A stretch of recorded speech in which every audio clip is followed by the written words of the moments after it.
사도신경으로 우리의 신앙 고백하도록 하겠습니다. 나는 전능하신 아버지 하나님, 천지의 창조주를 믿습니다. 나는 그의 유일하신 아들, 우리 주 예수 그리스도를 믿습니다. 그는 성령으로 잉태되어 동정녀 마리아에게서 나시고 본디오 빌라도에게 고난을 받아 십자가에 못 박혀 죽으시고 장사된 지 사흘 만에 죽은 자 가운데서 다시 살아나셨으며 하늘에 오르시어 전능하신 아버지 하나님 우편에 앉아 계시다가 거기로부터 살아있는 자와 죽은 자를 심판하러 오십니다. 나는 성령을 믿으며 거룩한 공교회와 성도의 교제와 죄를 용서받는 것과 몸의 부활과 영생을 믿습니다. 아멘.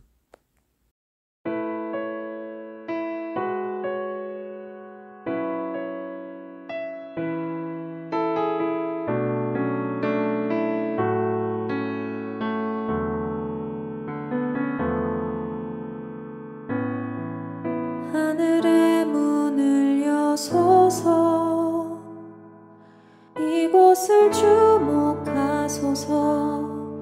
주를 향한 노래가 꺼지지 않으니 하늘을 열고 보소서. 이곳에 임재하소서. 주님을 기다립니다. 기도의 향기가 하늘에 닿으니 주여 임재하여 주소서.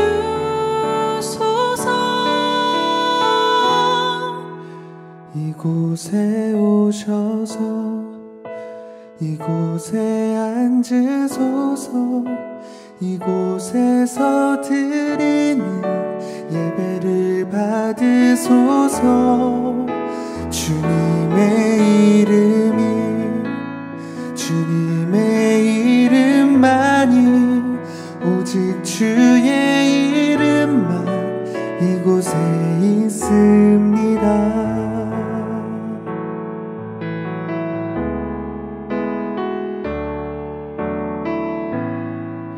하늘의 문을 여소서. 이곳을 주목하소서. 주를 향한 노래가 꺼지지 않으니 하늘을 열고 보소서. 이곳에 임재하소서. 주님을 기다립니다.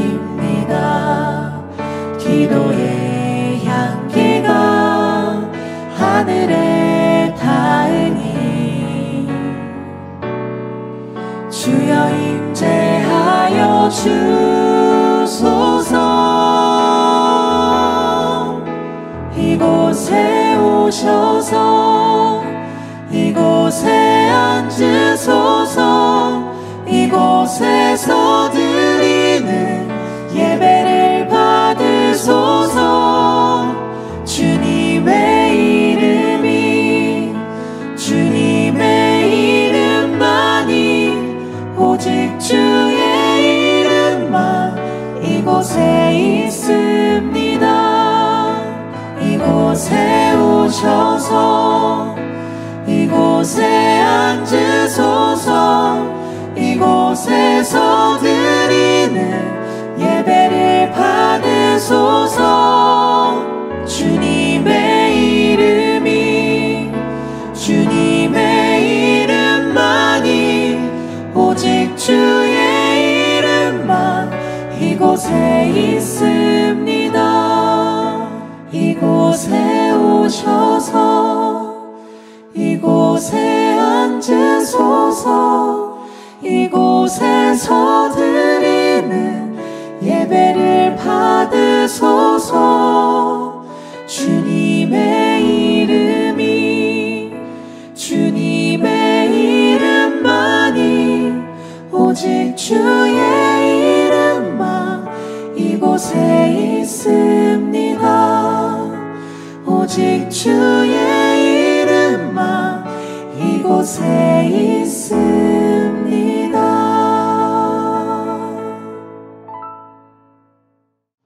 이 시간 함께 드리는 예배를 위해서 잠시 기도하겠습니다. 거룩하신 하나님의 은혜를 감사합니다. 오늘도 주님이 기뻐하시는 날 우리가 시간을 정해 주님 앞에 나와 마음을 다해 예배드립니다. 이 시간 우리가 드리는 예배를 주님 기쁘게 받아주시고 우리가 함께 모여 예배드리지 못하지만 흩어진 자리에서 또 온 마음을 다해 예배드리는 모든 예배자들 가운데 주님께서 성령으로 교통하여 주시고 세상에 줄 수 없는 참된 위로와 평안을 우리 가운데 허락하여 주시옵소서. 이 시간에도 예배를 통하여 드려지는 모든 신앙의 고백과 또 찬양의 고백과 또 적은 예물을 드림으로 드려지는 우리의 모든 삶의 고백을 주님 기쁘게 받아주시고 오직 하나님께서만 영광 받으시는 그런 예배 될 수 있도록 주님 역사하여 주시옵소서. 감사드리며 우리 주 예수 그리스도의 이름으로 기도드립니다. 아멘. 오늘 함께 나눌 하나님 말씀은 마태복음 7장 22절입니다. 마태복음 7장 21절입니다. 마태복음 7장 21절 말씀 제가 읽도록 하겠습니다. 나더러 주님 주님 하는 사람이라고 해서 다 하늘나라에 들어가는 것은 아니다. 하늘에 계신 내 아버지의 뜻을 행하는 사람이라야 들어간다. 아멘. 다시 한번 봉독하겠습니다. 마태복음 7장 21절 말씀입니다. 나더러 주님 주님 하는 사람이라고 해서 다 하늘나라에 들어가는 것은 아니다. 하늘에 계신 내 아버지의 뜻을 행하는 사람이라야 들어간다. 아멘. 오늘 이 본문을 중심으로 하나님 나라를 살다 산상수훈 강의 35번째 시간 착각이라는 제목으로 여러분들과 함께 말씀 나누기 원합니다. 가끔 이렇게 자신의 인맥을 은근히 자랑하는 사람들이 있습니다. 제 주변에도 그런 사람이 있었는데요. 제가 아는 어떤 동생은 자신이 이제 과거에 유명 연예 기획사에서 일했다는 것을 자랑하면서 연예인들을, 굉장히 유명한 연예인들을 자기 친구나 친한 형처럼 부르면서 그렇게 그 사람에 대하여 아는 척을 하며 잘난 척을 하는 그런 동생이 좀 있었습니다. 어느 날 그 동생이랑 같이 식당에서 식사를 하는데 이제 옛날이었죠. TV에서 그 전설의 예능 스타킹이라고 여러분 아십니까? 그 스타킹이 이제 밥 먹는 동안에 그 식당에서 하고 있었습니다. 한참 그때 이제 강호동 씨가 국민 MC로 승승장구하고 있을 때였고, 당시 그 스타킹을 여러분 아시는 분은 아시겠지만, 당시에 인기가 굉장히 많았던 많은 연예인이 여러 명이 나오는 그런 예능이었습니다. 그래서 밥을 먹으면서 그 동생과 재밌게 TV를 보면서 또 대화도 하고 그렇게 식사를 하고 있었습니다. 그러다가 뭐 기억은 정확히 나지 않지만 엄청 웃기는 장면이 나와서 함께 있는 그 동생에게 야, 강호동 진짜 웃기지 않냐? 라고 이렇게 말했더니 그 동생이 이제 그러는 거예요. 아, 호동이 형 사석에서는 엄청 진지한데 오늘 좀 웃기네? 라며 뭐 이렇게 아는 척을 잘난 척을 좀 하는 거였습니다. 저는 그렇게 아는 척을 하는 동생이 뭐 꼴 보기 싫었지만 뭐 그러려니 하고 그냥 넘어갔습니다. 그런데 그 이후로도 스타킹에 굉장히 많은 연예인이 나오잖아요. 근데 거기 나온 연예인들이 이제 무슨 말을 할 때마다 그때 이제 조건 씨가 굉장히 인기 있었을 때였는데 조건 씨가 이제 무슨 말을 하면 아, 권이 많이 컸네. 진짜 꼬마 때부터 봤는데 뭐 이런 이야기. 또 이제 가수 유이가 무슨 말을 하면 이제 유이 본명이 이제 인데요. 김유진인데, 이제 그 이야기하면서, 아, 유진이 너 말 잘하네. 라면서 계속 연예인하고 친분을 과시하면서 잘난 척을 하는 거였습니다. 그래서 왠지 모르게 좀 그런 얘기를 들으니까 너무 화가 나잖아요. 왠지 모르겠지만 제 성격이 못 돼서 그런지 화가 나서 밥 먹다 말고 그 동생에게, 야, 너 정말 저 사람도 알아? 알면 지금 전화해봐. 라고 제가, 좀 역정을 냈더니, 지금은 뭐 전화번호 모르죠. 제가 회사를 나온 지도 10년이 넘었는데 어떻게 알아요? 그 동생이 따박따박 말대꾸를 하길래 제가 정확히 한마디 해줬습니다. 너 저 사람들 전화번호도 모르고 연락도 안 하면서 친하다고 말하는 거 그거 착각이야. 그런데 그렇게 착각하면서 잘난 척하니까 밥맛 떨어진다. 라고 정확하게 얘기를 해줬습니다. 그 뒤로 그 동생은 저랑 있는 데서는 연예인에 대한 인맥 자랑을 하지 않았습니다. 또 얼마 전에 있었던 일입니다. 아는 교회에 이제 일이 있어서 그 목사님을 만나러 갔는데 그 건물에 주차장이 없었습니다. 그래서 그 목사님 안내에 따라서 교회 성도가 살고 있는 그 교회 건물 바로 앞에 아파트에 주차를 하려고 이제 그 관리사무소의 동가 호스를 말하고 그 아파트 주차장으로 들어갔습니다. 그 주차 자리를 찾고 이제 차에서 내리려고 하는데 뭔가 이제 누군가의 시선이 느껴지며 굉장히 기분이 어떤 쎄한 그런 상황이었습니다. 어떤 할아버지께서 저 앞에서부터 인상을 쓰시면서 제가 주차한 쪽으로 쭉 걸어오셨는데 느낌이 좋지 않았습니다. 그런데 아니나 다를까 그 할아버지께서는 고함을 버럭 지르면서 어서 차 빼라고 역정을 내시는 거예요. 그래서 제가 왜 그러시냐고 물었더니 저한테 이제 당신 어디에 왔냐고, 왜 여기 주차하냐고, 여기 살지도 않으면서 주차하면 안 된다며, 어서 차 빼서 나가라고 저한테 아주 명령조로 이야기하시는 것입니다. 그래서 아니 제가 여기 볼 일이 있어서 관리사무소에 이야기를 하고 들어왔는데 할아버지께서 왜 그러시냐라고 물어봤더니 그냥 더 크게 화를 내시면서 여기가 내가 사는 아파트인데 내 말을 들어야지 무슨 이야기냐며 큰 소리로 어서 나가라고 막무가내로 말씀하시는 거였어요.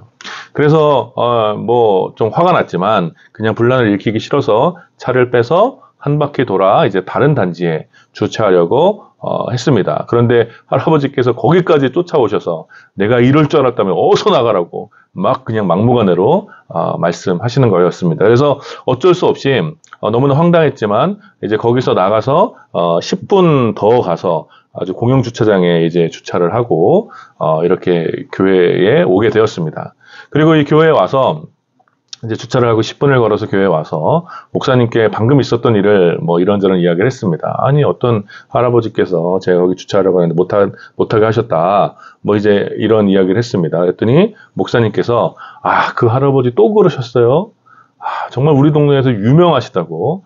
월남전 참전 용사의 고엽제 피해자이신데 동네에 오는 많은 사람들하고 그렇게 다투신다라고 말씀해 주셨습니다. 심지어 초등학생하고도 큰 소리 치며 싸우신다고. 왜냐하면 아직도 뭐 이런저런 피해 의식 때문에 자신의 말을 듣지 않으면 적이라고 착각하시는 것 같다고 이렇게 말씀하시면서 그렇게 이제 사람들하고 자주 싸우신다고 하셨습니다. 그 이야기를 들으니까 왠지 좀 그 할아버지가 안쓰럽게 느껴지고 이렇게 좀 피해 의식이라는 그런 착각에서 벗어나지 못하는 삶이 얼마나 고통스러운지 많은 생각이 들었습니다. 여러분 어떤 착각은 자신의 상황을 지나치게 낙관적으로 만들어서 거짓 행복을 가져다 주기도 하고 또 어떤 착각은 자신의 상황을 비관적으로 만들어 거짓 불행을 가져다 줍니다. 어떤 쪽이 되었든 이 착각이라는 것은 현실의 상황을 부정하고 비현실적인 상황으로 자신을 속이도록 만들어 가죠. 특별히 이러한 착각이 큰 문제가 되는 경우가 있는데 그것은 착각과 신념이 견고하게 결합되었을 때, 이러한 착각은 굉장히 큰 문제를 일으킵니다. 자신의 착각에 대한 확신이 깊어져서 신념으로 바뀌게 될 경우 그것이 단순히 착각임에도 불구하고 그 사람에게는 그것이 진실이나 사실처럼 굳게 믿게 되는 것이죠. 그리고 오늘 함께 나눌 말씀은 우리 인생 전체를 결정하게 되는 중요한 착각에 관한 경고의 이야기라고 할 수 있습니다. 우리는 지난 9개월간 산상수훈 말씀을 함께 나누었습니다. 9개월간 35번의 시간을 통해서 산상수훈 말씀을 함께 나누었는데 이제 곧 끝을 향해 달려가고 있습니다. 오늘부터 나눌 말씀은 그래서 산상수훈이라는 이 말씀의 대장정의 마무리라고 할 수 있습니다. 사실 제가 처음에 말씀드렸다시피 마태복음 5장부터 7장까지의 이 유명한 산상수훈의 말씀은 예수님께서 한 번에 쭉 이어서 하신 말씀이라기보다는 예수님께서 제자들에게 산 위에서 가르쳐 주신 다양한 말씀을 이 마태복음의 저자인 마태가 연결해서 기록했다고 볼 수 있습니다. 그런 의미에서 마태는 예수님께서 가르쳐 주신 이 말씀의 결론을 오늘 함께 읽은 말씀으로 시작했다라는 거예요. 이것은 의미가 있는 것이죠. 마태가 이 예수님의 가르침을 정리하면서 이제 결론으로 들어가는데 그 결론의 처음을 오늘 우리가 함께 읽은 본문으로 시작했다라는 것입니다. 오늘 본문 말씀입니다. 나더러 주님, 주님 하는 사람이라고 해서 모두 하늘나라에 들어가는 것이 아니다. 하늘에 계신 내 아버지의 뜻을 행하는 사람이라야 들어간다. 여러분, 오늘 본문의 질문은 이것입니다. 누가 하늘나라에 들어갈 것인가? 누가 하늘나라에 들어갈 것인가? 신앙에 있어서 이 질문은 매우 원초적인 질문이라고 할 수 있죠. 내세에 대한 믿음과 두려움은 사실상 모든 종교에 있어 가장 근본적인 교리이며 그 종교의 신앙의 근간이라고 할 수 있습니다. 마찬가지로 많은 신자들에게 있어서 하나님을 믿는 궁극적인 이유, 많은 신자들이 하나님을 믿는 궁극적인 이유는 하늘나라에 들어가는 것, 즉 천국 입성에 대한 갈망 때문일 것입니다. 그런 의미에서 오늘 우리가 함께 읽은 이 말씀, 함께 묵상한 이 말씀은 우리 신앙의 원초적인 갈망을 다루는 말씀이라고 할 수 있습니다. 예수님께서는 이 질문에 대하여 이렇게 가르쳐 주십니다. 우선 하늘나라 입성에 관한 부정적인 조건에 대하여 말씀하시죠. 나더러 주님, 주님 하는 사람이라고 해서 모두 다 하늘나라에 들어가는 것은 아니다. 나더러 주님, 주님 하는 사람이라고 해서 모두 하늘나라에 들어가는 것은 아니다. 여러분, 이 문장은 매우 재미있습니다. 예수님의 이 말씀은 예수님을 따르고 있던 많은 무리들의 착각을 전제하고 있는 것입니다. 오늘 본문에서 말하는 예수님에 대하여 주님이라는 호칭, 예수님을 향하여 주님이라고 부르는 이 호칭은 오늘 우리가 말하는 주님이라는 호칭과는 그 무게와 의미가 매우 다르다고 할 수 있습니다. 오늘 본문에서 예수님을 향하여 주님, 주님이라고 말한 그 호칭의 무게와 오늘 우리가 예수님을 향하여 주님이라고 말하는 그 무게와 의미가 조금 다를 수 있다는 거예요. 물론 오늘의 신자들도 예수님을 주님이라고 부를 때 우리 삶의 진정하고 유일한 주인이심을 마음을 다해 고백하는 경우도 많이 있지만 더 많은 경우 사실 그렇지 않습니까? 예수님을 부르는 막연한 호칭처럼 그냥 주님 이렇게 부를 때가 많이 있지 않습니까? 예수님을 진정 나의 삶의 주인이십니다 라고 고백하며 부르기보다는 그냥 막연하게 예수님을 향한 호칭 정도로 주님을 부를 때가 많다라는 거예요. 그러나 예수님 당시 예수님을 향해 주님이라고 불렀다는 것은 매우 무거운, 매우 중요한 신앙 고백을 담고 있는 호칭입니다. 여러분 혹시 아시는 분은 아시겠지만 주님이라는 말의 헬라어는 퀴리오스인데 이 퀴리오스라는 말이 성경에서는 주로 하나님을 가리키는 명칭으로 사용되었습니다. 그러니 여러분, 예수님을 향해 주님, 주님이라고 불렀다는 것은 단순히 예수님을 존경받을 만한 선생님으로 알고 따랐다기보다는 하나님으로 알고 예수님을 하나님으로 혹은 하나님의 사자로 알고 따랐음을 함의하고 있다는 거예요. 따라서 주님, 주님하고 두 번 강조한 것은 예수님을 향한 매우 깊은 종교적인 열망이 담겨져 있다고 할 수 있습니다. 더욱이 예수님이 살아계셨을 당시 어땠습니까? 예수님을 향해서 주님, 주님이라고 불렀다는 것은 예수님을 주님이라고 불렀다는 것은 당시 유대 사회에서 신성 모독에 가까운 고백이었기 때문에 예수님을 향하여 주님, 주님이라고 강력하게 불렀다는 것은 매우 용감하고 위험한 결단이라고 할 수 있습니다. 그러니 예수님을 향해 주님, 주님이라고 부르는 것은 생명을 건 신앙 고백이었으며 영생에 대한 깊은 갈망이 담긴 종교적 결단이라고 할 수 있습니다.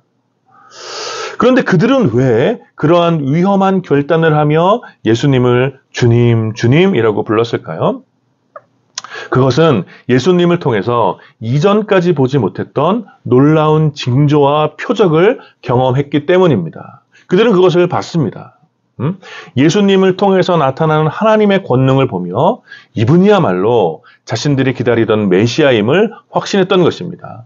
그래서 그들은 예수님에 대하여 적대적이었던 바리새인과 율법교사들의 위협 속에서도 예수님을 향하여 주님이라고 고백할 수 있었던 것입니다. 그런데 재밌는 것은 무엇이냐면 그럼에도 불구하고 이러한 위대한 신앙 고백에도 불구하고 이러한 생명을 건 신앙 고백에도 불구하고 예수님께서는 매우 냉정하게 말씀하신다는 거예요. 나더러 주님, 주님이라고 하는 사람이라고 해서 다 하늘나라에 들어가는 것은 아니다. 그러니까 모두 하늘나라에 들어가는 것은 아니다 라고 말씀하시는 것이죠. 예수님께서 보여주신 놀라운 징조와 표적을 보고 생명의 위협을 무릅쓰고 예수님을 향하여 주님이라고 고백한 자들에게 너희들이 다 하늘나라에 들어가는 것은 아니다 라고 말씀하셨다라는 것입니다. 여러분, 이것이 얼마나 냉정한 말씀입니까? 사실 예수님의 공생의 기간 동안 많은 무리들이 예수님을 따라다녔는데 그들의 대부분은 모든 삶을 걸고 자신의 모든 삶을 걸고 예수님을 따르던 사람들이었습니다. 그들은 예수님께서 먹여주시는 빵과 물고기로 배불렀던 사람들이었고 예수님을 통해 치유와 회복을 경험한 사람들이었으며 오직 예수님을 통해 어두운 삶의 자리에서 소망을 발견한 사람들이었습니다. 그래서 그 많은 무리들은 예수님을 주님이라고 부르며 따라다녔다는 거예요. 예수님께서는 물론 그 무리들을 긍휼히 여겨주셨고 그들을 위하여 선한 능력을 베풀어 주셨습니다. 그러나 오늘 예수님께서는 그들 모두가 다 하늘나라에 들어가는 것은 아니라고 냉정하게 말씀하시는 거예요. 사실 이런 뉘앙스의 예수님의 말씀은 한 번만 하신 것이 아니에요. 자주 이런 말씀하셨습니다. 특별히 누가복음 9장의 기록은 예수님께서 자신을 따라오는 수많은 무리들을 바라보시며 누구든지 나를 따라오려는 사람은 자기를 부인하고 날마다 자기 십자가를 지고 따라오라고 말씀하셨습니다. 여러분, 이 말씀은 아주 명백하게 예수님을 끝까지 따라오는 것이 쉽지 않고 그 결과 많은 무리가 따라오지 못할 것이라는 것을 암시하는 말씀입니다. 예수님께서는 지금 예수님을 주님이라고 부르며 따르는 많은 무리들 중에 정말 끝까지 십자가를 지고 따라올 사람이 별로 없다라는 것을 알고 있다라는 거예요. 실제로 예수님께서 이 말씀을 하신 후에 누구든지 자기 십자가를 지고 자신을 따라오라고 말씀하신 후에 많은 무리들이 예수님을 따르는 것을 포기했고 심지어 얼마 못 가서 이 무리들이 예수님을 배반하고 예수님을 십자가에 못 박으라고 소리친 성난 무리로 변화되게 되죠. 그러니 다시 돌아 오늘 함께 읽은 본문에서 예수님께서 하신 이 말씀은 매우 두려운 말씀으로 우리에게 다가오는 것입니다. 생명을 걸고 예수님을 주님이라고 부르며 따라다니던 사람들은 착각했습니다. 자신들이 이렇게 모든 것을 버리고 예수님을 주님으로 믿으며 따라다녔으니 이제 우리는 당연히 하늘나라에 입성하겠지. 이제 당연히 예수님으로부터 오는 모든 징조와 표적의 은혜를 받아 누릴 수 있겠지. 왜냐하면 자신들은 모든 것을 버리고 예수님을 주님이라 부르며 따라갔기 때문에 그런 것이죠. 그러나 이것이 바로 대단히 위험한 착각이었고 예수님께서는 오늘 말씀을 통해 이러한 착각을 경고하시는 것입니다. 그렇다면 하늘나라에 들어가기 위해 예수님께서 제자들에게 말씀하신 조건은 무엇입니까? 오늘 본문의 하반절에 이렇게 기록되어 있습니다. 하늘에 계신 내 아버지의 뜻을 행하는 사람이라야 하늘나라에 들어간다. 하늘에 계신 내 아버지의 뜻을 행하는 사람이라야 하늘나라에 들어간다.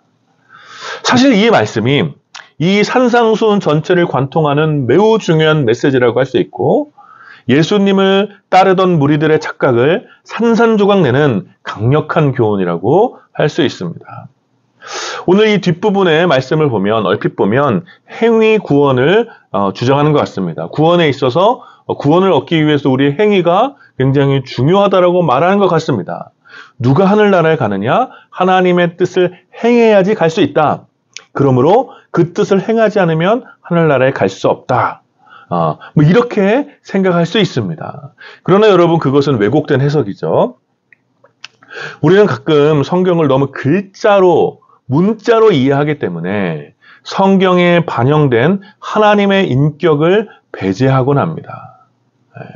마치 뭐 이런 거예요. 우리가 연애 편지를 받았을 때 연애 편지를 글자로만 읽으면 연애 편지를 보낸 그 사람이 누구인지 그 사람의 마음에 대해서 이해할 수 없는 것처럼 우리는 종종 성경을 너무 글자로만 이해하기 때문에 성경을 기록하신, 성경을 우리에게 주신 하나님의 인격을 배제한다라는 거예요. 예를 들어 오늘 본문도 글자로 이해하고 논리적으로 해석하려고 하면 하나님의 뜻을 아는 것과 하나님의 뜻을 행하는 것을 별개로 보게 됩니다. 그래서 하나님의 뜻을 알지만 행하지 않는 것에 대하여는 우리의 연약함을 무기로 관대하게 생각합니다. 그러나 오히려 하나님의 뜻을 아는 것을 게을리하면서 무조건 행함만 강조하는 것은 이 종교개혁자들의 위대한 유산인 이신칭의의 믿음, 즉 믿음으로 의롭게 된다는 이 교리를 배척하는 것처럼 생각합니다.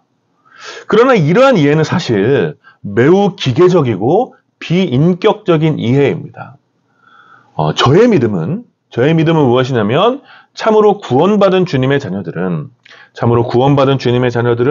사랑하는 하나님을 알기를 갈망하며 하나님의 뜻에 순종하여 행하는 것을 매우 기뻐한다라는 거예요. 이것이 저의 믿음입니다. 그것은 우리의 믿음은 기계적인 주술이 아니라 참으로 인격적인 하나님과의 거룩한 사귐 혹은 거룩한 연합이기 때문에 그렇습니다. 그러니 사랑하는 하나님의 뜻을 알게 되면 기꺼이 행하게 됩니다. 그 뜻을 알고도 행하지 않는 것은 하나님을 진정으로 사랑하지 않거나 하나님보다 자신을 혹은 다른 대상을 더 사랑하기 때문에 하나님의 뜻을 알고도 다른 뜻을 행하는 것이죠. 이러한 경우 당연히 그들에게 하늘나라는 허락되지 않습니다. 당연하죠. 예수 그리스도를 사랑하지 않고 예수 그리스도를 믿을 수 없기 때문에 그렇습니다. 이것은 논리적으로 성립이 안 되는 거예요. 이것은 비인격적인 믿음입니다. 그렇죠? 예수 그리스도를 믿음으로 구원받은 자녀가 예수 그리스도를 사랑하지 않을 수 없다라는 것입니다. 그러니 참으로 구원받은 자녀는 기꺼이 사랑하는 주님의 뜻을 삶의 행함으로 드러나게 됩니다. 바로 그렇게 하늘나라 입성이라는 축복이 주어지는 것은 당연한 것이죠. 네? 오히려 예수님을 향하여 주님이라고 고백하지만 예수님을 사랑하지 않고 비인격적인 우상으로 만들어버리는 사람들에게 하늘나라가 허락되지 않는 것이 자연스럽다라는 거예요.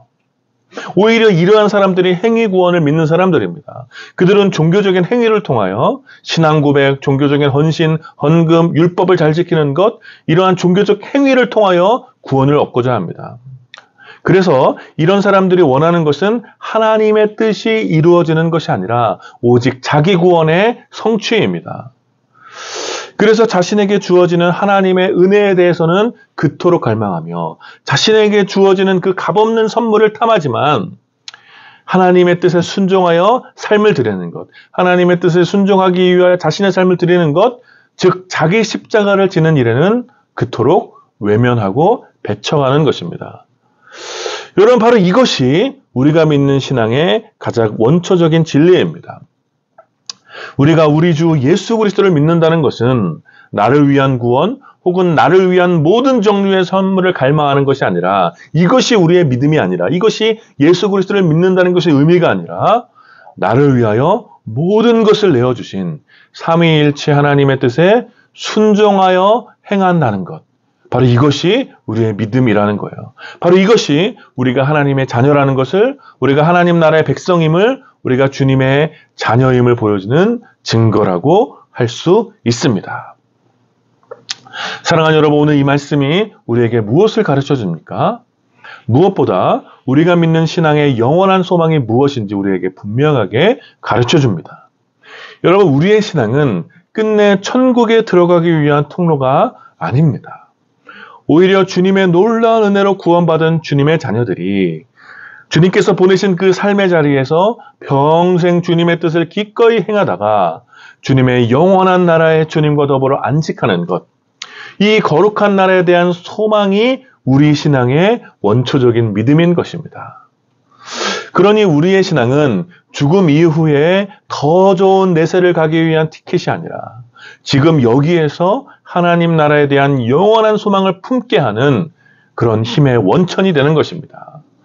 따라서 우리가 믿는 신앙은 죽음 이후의 삶에 대한 결과를 바라보도록 하지 않고 지금 여기에서 영원한 소망을 가지고 살아가도록 우리의 삶의 방향을 이끌어주는 것입니다. 더욱이 우리는 참으로 인격적인 하나님을 향한 인격적인 신앙을 갖고 있기 때문에 사랑하는 하나님과의 사귐과 연합이 오늘 일하는 삶의 자리에서 어떤 기쁨을 충만하게 주는지를 발견하도록 우리를 이끌어가는 것입니다.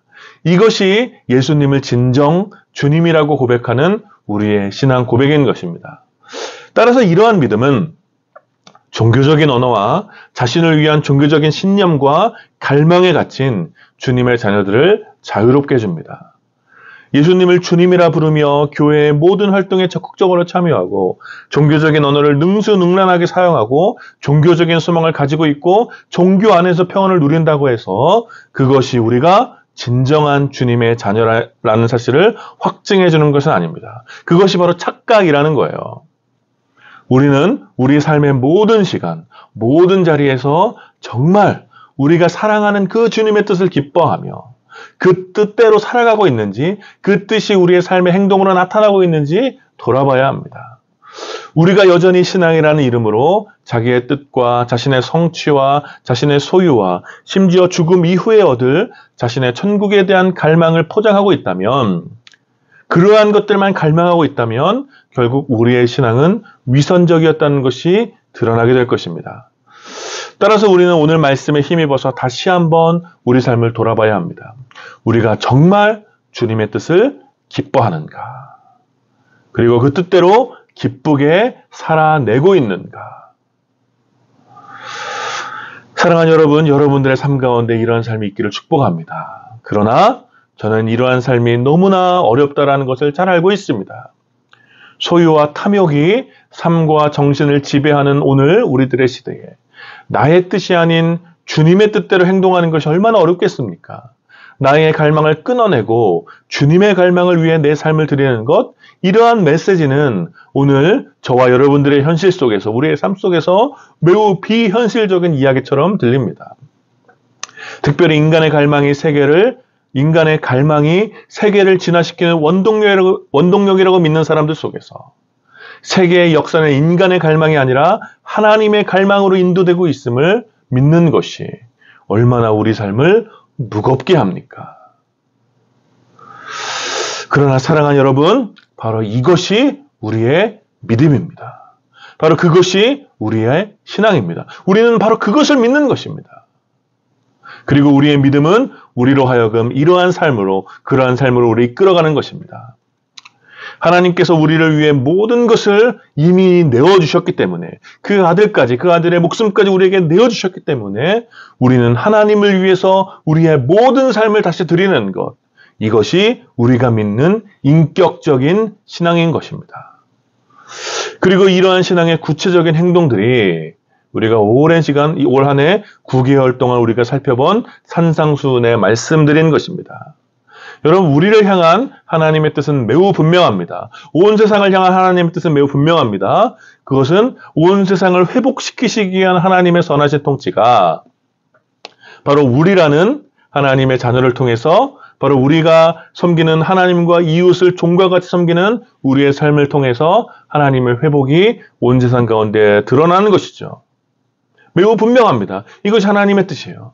우리의 신앙은 우리에게 구원받을 자격을 주는 것이 아니라 구원받은 우리로 하여금 하나님과 백성을 섬길, 하나님과 세상을 섬길 종이 되라는 하나님의 부르심과 보내심에 대한 고백, 그것이 바로 우리의 신앙인 것입니다. 하나님 나라는 믿음을 통해 자격을 얻는 이들이 들어가는 것이 아니라, 믿음을 통해 어떤 자격을 얻는 이들이 하나님 나라에 들어가는 것이 아니라, 하나님의 부르심에 따라 종처럼 세상을 섬겼던 주님의 자녀들이 그 나라에, 그 아버지의 나라에 들어가는 것입니다. 우리는 이 중요한 사실을 착각하지 말고 제대로 알고 믿어야 하는 것이죠. 사랑하는 여러분, 오늘 이 말씀이 여러분들의 평생의 삶에 깊이 새겨지기를 축복합니다. 단순히 종교적인 언어 안에 갇힌 신앙 고백을 넘어서 우리 보통의 삶 속에서 하나님의 뜻을 온전히 담아내는 기쁨으로 순종하는 신앙 고백의 삶을 살아내기를 축복합니다. 하고 싶은 것도 많고 이루고 싶은 것도 많고 갖고 싶은 것도 많지만 우리의 뜻과 권리를 기꺼이 포기하고 우리를 극진히 사랑하시는 하나님의 뜻을 위해 여러분의 삶을 기쁨으로 드리게 되기를 축복합니다. 바로 이것이 우리가 믿는 신앙 고백임을 고백하며 이번 한 주간도 이 신앙 고백에 따라 여러분들의 삶을 돌아보고 주님의 뜻을 살아내시는 여러분들이 되시기를 마음을 다해 축원합니다. 아멘. 우리 시간 말씀을 기억하시면서 기도합시다. 우리의 신앙 고백이 종교적인 언어에 갇힌 이기적인 고백이 아니라 우리의 삶의 자리에서 하나님의 뜻에 기쁘게 순종하는 실천적인 고백이 될 수 있도록 기도하시고 무엇보다 우리를 보내신 삶의 자리에서 하나님의 기쁘신 뜻을 분별하고 우리가 어떻게 행동해야 될지를 분별할 수 있는 지혜를 달라고 또 이런 행동으로 우리를 이끌어 가시는 하나님의 그 충만한 사랑 가운데 거할 수 있도록 우리 말씀을 기억하시면 함께 기도하시고 급하게 들어온 소식입니다. 우리 이스라엘과 팔레스타인 지역에 지금 전쟁이 좀 일어난 것 같습니다. 우리 그 땅과 그 민족을 위해서 우리 시간 잠시 묵상하며 또 기도했으면 좋겠습니다. 같이 기도하겠습니다. 거룩하신 하나님 은혜를 감사합니다. 이 시간 주의 말씀을 함께 나누며 하나님 우리가 단지 주여 그렇게 종교적인 언어로 종교적인 열망을 담아 그런 신앙 고백을 또 하며 우리가 주님의 자녀라고 착각하는 하나님 그런 어리석은 사람들이 되지 않도록 아버지 인도하여 주시고 그런 어리석은 종교인이 되지 않도록 아버지 인도하여 주시고 이제 우리의 삶 가운데 하나님의 선하시고 기쁘신 뜻을 분별하여 그 뜻을 우리의 삶의 삶으로 살아내는 우리가 될 수 있도록 진정한 주님의 제자가 될 수 있도록 주님 인도하여 주시옵소서. 그래서 온 세상을 회복시키기 위하여 세상과 이웃을 섬기도록 우리 땅 가운데 보내신 하나님의 그 뜻을 우리가 기쁨으로 또 고백하며 하나님 그러한 삶을 우리가 기꺼이 살아낼 수 있는 우리가 될 수 있도록 아버지 인도하여 주시옵소서.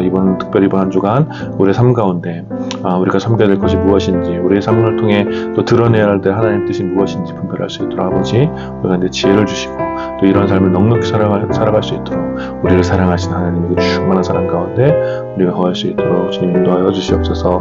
하나님 또 팔레스타인 지역에 또 대규모 또 전쟁이 일어났다는 믿기 싫은 또 뉴스를 우리가 접하게 됩니다. 주님 그 땅 가운데 평화를 허락하여 주시고 전쟁이 속히 멈출 수 있도록 아버지 인도하여 주시옵소서. 거룩하신 하나님 은혜를 감사합니다. 이 시간 주의 말씀을 함께 나누며 우리가 해야 될 신앙 고백이 무엇인지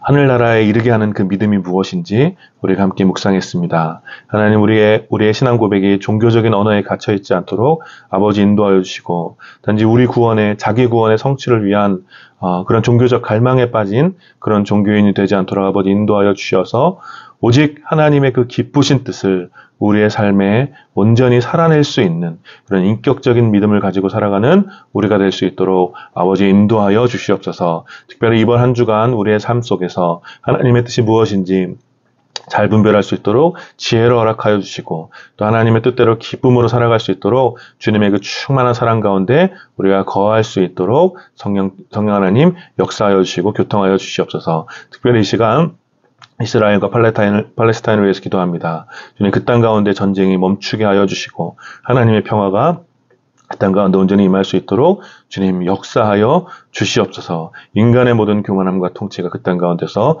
사라지게 하여 주시고 즉 생명을 살리시는 하나님의 놀라운 통치가 그 땅 가운데 임할 수 있도록 주님 역사하여 주시옵소서. 감사드리며 우리 주 예수 그리스도의 이름으로 기도드립니다. 아멘. 지금은 우리 주 예수 그리스도의 은혜와 성부 하나님의 다함이 없는 사랑과 성령 하나님의 위로하심과 교통하심이 오직 우리의 삶 가운데 하나님의 그 기쁘신 뜻을 순종하며 살기를 다짐하는 모든 주님의 백성들과 또 이스라엘과 팔레스타인 지역에 또 전쟁 가운데 고통당하는 모든 주님의 백성들 가운데 또 이 예배에 참여하는 사랑하는 주님의 자녀들 가운데 이제로부터 영원까지 함께 있기를 축원하옵나이다. 아멘.